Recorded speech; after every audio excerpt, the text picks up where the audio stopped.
Welcome to our channel మన AP పథకాలు. నేను చెప్పేది ఇప్పుడు ఏంటంటే రేషన్ కార్డు, కొత్త రేషన్ కార్డుకి ఈ డాక్యుమెంట్స్ అవసరం లేదు.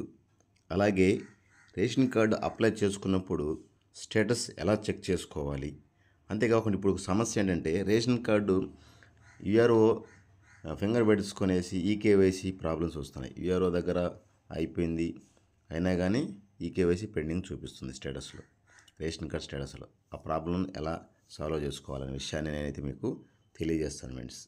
నేను ఈ విషయాలను తెలుసుకునే ముందు మన ఛానల్ని ఫస్ట్ టైం చూస్తున్నట్టు సబ్స్క్రైబ్ చేసి లైక్ చేయడం మర్చిపోవద్దు. అలాగే రేషన్ కార్డుకు సంబంధించిన ప్రతి సమస్య మనకి తెలిసిన వరకు అన్నీ తెలుసుకొని మరి అందరికీ మనకి వీడియో చేయడం జరుగుతుంది. అలాగే మీకు ఏమైనా డౌట్స్ ఉన్నా కూడా కామెంట్ రూపంలో మనం తెలియజేసి దానికి నేను రిప్లై ఇవ్వడం జరుగుతుంది. దానికి తగ్గ వీడియో కూడా నేను తర్వాత కూడా చేస్తున్నాను ఫ్రెండ్స్. అలాగే వాట్సాప్ గవర్నర్ కూడా ఎలా చేసుకోవాలి, వాట్సాప్లో ఎలా రేషన్ కార్డు అప్లై చేసుకోవాలనే విషయం కూడా మన ఛానల్ అయితే ఉన్నది. కొంచెం విజిట్ చేసి దాన్ని చూసి మీరు ఎలా అప్లై చేయాలి చూసుకోవచ్చు. అలాగే ప్రతి అప్లికేషన్ ఎలా రాయాలి, ఎలా ఫిల్ చేయాలి, ఎలా రాసి అప్లికేషన్ ఎలా అప్లై చేసుకోవాలనే విషయాన్ని కూడా నేనైతే క్లుప్తంగా వివరించున్నాను ఫ్రెండ్స్.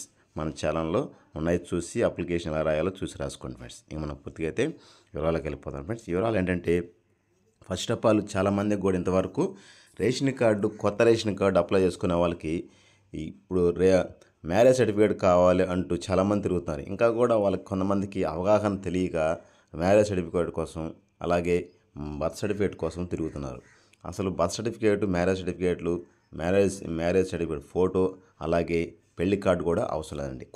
కొత్తగా పెళ్ళైన వాళ్ళు, 5-6 సంవత్సరాల క్రితం పెళ్లి చేసుకున్న వాళ్ళకి మ్యారేజ్ సర్టిఫికేట్లు ఇవన్నీ రావడం అంటే కష్టం అనే ఉద్దేశంతో మన ప్రభుత్వం అయితే మ్యారేజ్ సర్టిఫికేట్ని, అలాగే పెళ్లి పత్రికని, పెళ్లి ఫోటోని కూడా మన ప్రభుత్వం తీసేసింది. కాబట్టి దానికి ఎటువంటి ఇబ్బంది అవసరం లేదు. ఇంకొక విషయం ఏంటంటే ఇక్కడ చాలామంది ఆధార్ కార్డులో ఉన్నటువంటి వాళ్ళు భర్త ఇంటి పేరు పెట్టుకోవాలనేసి, అలాగే తల్లిగారి ఇంటి పేరు పెట్టుకోవాలనేసి పెళ్ళి అని మహిళలు అనుకుంటున్నారు. అంటే భర్త ఇంటి పేరు పెట్టుకున్నది, దానికి తల్లి ఇంటి పేరు ఉన్నది భర్త ఇంటి పేరుగా మార్చుకున్నది చాలామంది ఇబ్బంది పడుతున్నారు. కానీ ఇక్కడ చెప్పేది ఏంటంటే ఆధార్ కార్డులో సర్నేమ్ మార్చుకుంటే ఒకసారి మార్చుకుంటే మరోసారి మారడం కష్టం. కాబట్టి ఆధార్ కార్డులు ఎవరైతే కొంచెం ఇంటర్ వరకు, 10th వరకు చదివిన వాళ్ళు ఉంటారో, ఫ్యూచర్లో దానికి సంబంధించినటువంటి సర్టిఫికేట్లకి ఏదైనా మనం జాబ్స్ అప్లై చేసుకోవాలన్నా కానీ ఈ సర్నేమ్ తల్లిగారి ఇంటి పేరు మనం మార్చుకోకుండా అలాగే ఉంటే ఇబ్బంది లేదు. అలాగే పెళ్లి చేసుకున్న మహిళ భర్త ఇంటి పేరు పెట్టుకున్నారనుకోండి, ఫ్యూచర్లో ఈ సర్టిఫికేట్లకి ఏదన్నా జాబ్ పరంగా ఏదైనా జాయిన్ అవ్వాలన్నా కానీ ఇబ్బంది తలెత్తుంది. అంటే ఒకసారి సర్నేమ్ మారితే ఇంకోసారి మారే అవకాశం ఆధార్లో లేదండి. ఇది చాలామంది మీరు ఇబ్బందులు పడుతున్నారు, ఇది గమనించుకోవాల్సిన విషయం. ఎందుకంటే సర్నేమ్ మార్చుకోకుండా ఉంటే సరిపోతుంది, ఇబ్బంది ఏం లేదు. దాంట్లో అక్కడ సన్ ఆఫ్ దగ్గర, కేర్ ఆఫ్ దగ్గర భర్త పేరు పెట్టుకొని అడ్రస్ మార్చుకుంటే సరిపోతుంది, ఇంకంతమించి అవసరం లేదు. తర్వాత అక్కడ ఒక పాయింట్ అయితే మీకు నేను సాల్వ్ చెప్పినట్టు, అంటే కొత్త రేషన్ కార్డుకి సంబంధించినటువంటి దానికి సంబంధించినటువంటి ఈ అప్లికేషను అంటే మ్యారేజ్ సర్టిఫికేట్ అవసరం లేకుండా అప్లై చేసుకోవచ్చు. ఇది చాలామందికి తెలియక ఉంది, అయినా నేను తెలుసు, కొంతమంది తెలుసు, కొంతమంది తెలియదు, మళ్ళీ నేను చెప్పాను. ఇంకో విషయం ఇక్కడ ఏంటంటే ఈకేవైసీ పెండింగ్ వస్తుంది. ఈకేవైసీ పెండింగు చేసినాక ఈకేవైసీ చేసుకున్నా కానీ రేషన్ కార్డు అప్లై చేసుకున్నాము, ఈకేవైసీ కూడా చేసేసాము, అంటే ఫింగర్ పెట్టి ఈకేవైసీ కూడా చేసేసాము, అయినా కానీ స్టేటస్లో ఈకేవైసీ పెండింగ్ చూపిస్తుంది. దీన్ని ఎలా సాల్వ్ చేసుకోవాలనే విషయాన్ని అయితే ఇప్పుడు నేను చెప్తాను. ఎందుకంటే ఈకేవైసీ పెండింగ్ ఎందుకు వస్తుందంటే ఆధార్ కార్డు అడ్రస్ మార్చుకోవడం కానీ ఏమన్నా మనం మార్పులు చేర్పులు చేసుకున్నప్పుడు ఆధార్ అప్డేట్ ఈకేవైసీ అనేది చేసుకోవాలి. చేసుకోకపోతే ఇక్కడ ఈకేవైసీ పెండింగ్ అనేది చూపిస్తుంది అనమాట. కాబట్టి మీరు ఆ ఈకేవైసీ పెండింగ్ అనేది వచ్చినప్పుడు ఆధార్ అప్డేట్ ఈకేవైసీ అనేది సచివాలయ సిబ్బందులకు ప్రతి ఒక్కరికి ఆప్షన్ అనేది ఉంటుంది. సచివాలయ సిబ్బంది ప్రతి ఒక్కరికి ఆధార్ అప్డేట్ ఈకేవైసీ చేసేదానికి ప్రతి ఒక్కరి దగ్గర ఉంటుంది. మనం ఓటీపీ ద్వారా చేసుకోవచ్చు, ఫింగర్ ద్వారా చేసుకోవచ్చు. ఓటీపీ ద్వారా చేసుకుంటే మనం ఎవరు వెళ్ళక్కనవ్వట్లేదు, ఎవరైనా ఇంట్లో వెళ్ళి ఆధార్ అప్డేట్ ఈకేవైసీ చేసుకుంటే సరిపోతుంది. తర్వాత ఈకేవైసీ పెండింగ్ అనేది పూర్తిగా పోయేసి మామూలుగా అయిపోతుంది అనమాట. తర్వాత ఇక్కడైతే ఈకేవైసీ పెండింగ్, కేవైసీ అనే విషయాన్ని అయితే మీకు నేను వివరించాను అనుకుంటున్నాను, మీకు అర్థమైంది అనుకుంటున్నాను. మళ్ళీ కూడా చెప్తాను ఏంటంటే ఆధార్ ఈకేవైసీ రేషన్ కార్డులో పెండింగ్ వచ్చింది అంటే ఆధార్ అప్డేట్ ఈకేవైసీ చేసుకుంటే దాని ప్రాబ్లం సాల్వ్ అయిపోతుంది. ఇది అక్కడికి ఒకటి క్లియర్. ఇంకొక విషయం ఏంటంటే మీ రేషన్ కార్డు అప్లికేషన్ అసలు ఎలా చెక్ చేసుకోవాలనే విషయాన్ని అయితే ఇప్పుడు చెప్తాను. ఎట్లా అంటే మీరు గూగుల్లోకి వెళ్ళి ఏపీ పోర్టల్ని కొట్టారనుకోండి, కుడివైపున ఒకటి ఉంటుంది చూడండి, 3 ఉంటాయి ఇక్కడ సెర్చ్ బారు. 3లో ఒకటి ఏపీ సేవ్ సర్టిఫికేట్ ప్రీవెంట్ ఉంది, ఇంకొకటి ఎంటర్ ఆధార్ నెంబర్ ఉంటుంది అన్నమాట. ఇక్కడ ఎంటర్ ఆధార్ నెంబర్ ఈ ఎందుకంటే మనం ఏదైనా అప్లికేషన్ అంటే క్యాస్ట్ ఇన్కమ్ సర్టిఫికేట్ ఇట్లా ఏమైనా చేసుకుంటే అక్కడ ఆ నెంబర్ కొడితే అక్కడ ఓపెన్ అవుతుంది అన్నమాట. మనకి ఇక్కడ కావాల్సింది ఏంటంటే రిక్వెస్ట్ స్టేటస్ కావాలి మనకి. ఇక్కడ చూడండి, నేను స్టేటస్ ఒకటి మీకు చూపిస్తాను. ఏదంటే ఫస్ట్ ఆధార్ ఈకేవైసీ పెండింగ్ ఉండేది ఎలా ఉంటుందో అనేది నేను ఫస్ట్ చూపిస్తాను, తర్వాత అయ్యింది కూడా చూపిస్తాను. ఇక్కడ చూడండి, అక్కడ టీ నెంబర్ కొట్టాలి. టీ నెంబర్ కొట్టి చర్చ్ కొట్టామనుకోండి, ఇక్కడ క్యాప్చర్ ఓపెన్ అవుతుంది. క్యాప్చర్ దగ్గర మనం కరెక్ట్గా ఇచ్చేసి తర్వాత ఇక్కడ సబ్మిట్ కొట్టామనుకోండి, చూడండి ఇలా ఓపెన్ అవుతుంది అన్నమాట.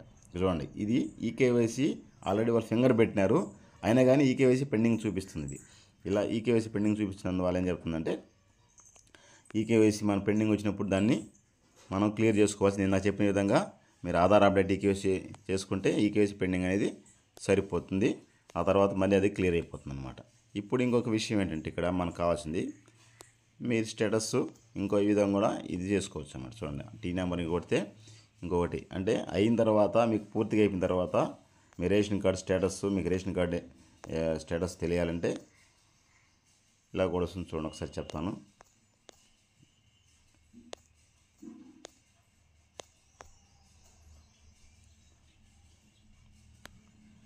క్యాప్చర్స్ సరిగా కొట్టుకోవాలండి. సారీ అండి, కొద్దిగా సరిగా పడట్లేదు.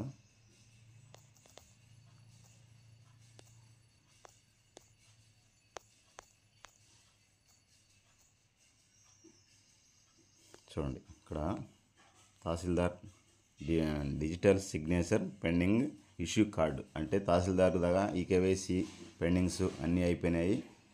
విఆర్ఓ దగ్గర కూడా అన్నీ అయిపోయినాయి. తహసీల్దార్ దగ్గరికి వెళ్ళింది, అక్కడ డిజిటల్ సైన్ సిగ్నేచర్ అంటే తహసీల్దార్ గారు అక్కడ ఓపెన్ చేసి అక్కడ ఓకే చేశారంటే ఇక్కడ కార్డు ఇష్యూకే అయితే అయిపోతుంది అనమాట.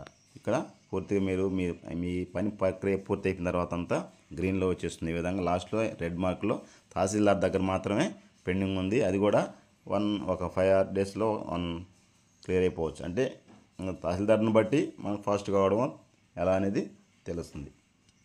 కాబట్టి తహసీల్దార్ దగ్గర ఈ పెండింగ్ అనేది ఆటోమేటిక్గా వాళ్ళు చేసేస్తారు. కాబట్టి మనం కంగారు పడాల్సిన అవసరం లేదు. ఒకసారి మీరు తహసీల్దార్ దగ్గరికి వెళ్ళినా, తహసీల్దార్ ఆఫీస్కి వెళ్ళినట్టే ఎంఆర్ ఆఫీస్కి వెళ్ళి మీరు చూసుకోవచ్చు. అప్లికేషన్ వెళ్ళేసైనా మీరు అడగవచ్చు, వాళ్ళు డీటెయిల్స్ అయితే చెప్తారు. అది ఫ్రెండ్స్ నేను చెప్పిన సమాచారం మీకు నచ్చింది అనుకుంటాను. ఈ కేవైసీ పెండింగ్ ఎలా చేసుకోవాలనేది చెప్పాను. అలాగే కొత్త రేషన్ కార్డుకి అప్లై చేసుకునే విధానం కూడా, ఈ మ్యారేజ్ సర్టిఫికేట్ అవసరం లేదు, అలాగే పెళ్లి పత్రిక అవసరం లేదు, మ్యారేజ్ ఫోటో అవసరం లేదు. కానీ ఇక్కడ ఏంటంటే ఫ్యామిలీ ఫోటో అయితే ఖచ్చితంగా కావాల్సి ఉంటుంది. అది మాత్రం గమనించవలసిన విషయం. ఫ్యామిలీ ఫోటో కావాల్సి ఉంటుంది స్కాన్ చేసుకోవడానికి, అదైతే గమనించవలసిన విషయం. ఇంకోటి ఏంటంటే యాడింగు కొంతమందికి చిన్న ప్రాబ్లమ్స్, డౌట్స్ కూడా ఉంది. ఏంటంటే పెళ్ళైన వాళ్ళు వాళ్ళ అమ్మగారి దాంట్లోనే, మహిళలు ఎవరైతే పెళ్ళైన వారికి పెళ్లి చేసుకుంటారో వాళ్ళ అమ్మగారింట్లోనే ఆధార్ కార్డులో రేషన్ కార్డులో ఉంటారు. అలాగే ఇక్కడ భర్త రేషన్ కార్డులో లేరు. వాళ్ళ దాంట్లోంచి వీళ్ళ దాంట్లోకి షిఫ్ట్ చేసుకుందానికి ఒకరు రావట్లేదు. కానీ ఇప్పుడు డిలేషన్ ఆప్షన్ ఇచ్చినారు, షిఫ్టింగ్ ఆప్షన్ కూడా సింగిల్ కూడా ఇచ్చినారు. అది గమనించాల్సిన విషయం. మీరు ఒకసారి సచివాలయంకి వెళ్ళి షిఫ్ట్ ఇక్కడ దీంట్లోకి మీ అత్తగారి దాంట్లోకి కానీ ఆ అమ్మాయిని కానీ షిఫ్ట్ చేసుకొని తర్వాత ఈ పిల్లలు పుట్టుంటే పిల్లల్ని యాడ్ చేసుకొని తర్వాత షిఫ్ట్ చేసుకుంటే బాగుంటుంది ఫ్రెండ్స్. ఇది ఫ్రెండ్స్ నేను చెప్పిన సమాచారం. మీకు నచ్చినట్టయితే లైక్ చేయండి. మీకు ఏమైనా డౌట్స్ ఉంటే కూడా కామెంట్లో పెట్టండి ఫ్రెండ్స్. ఓకే ఫ్రెండ్స్, జై హింద్ ఫ్రెండ్స్.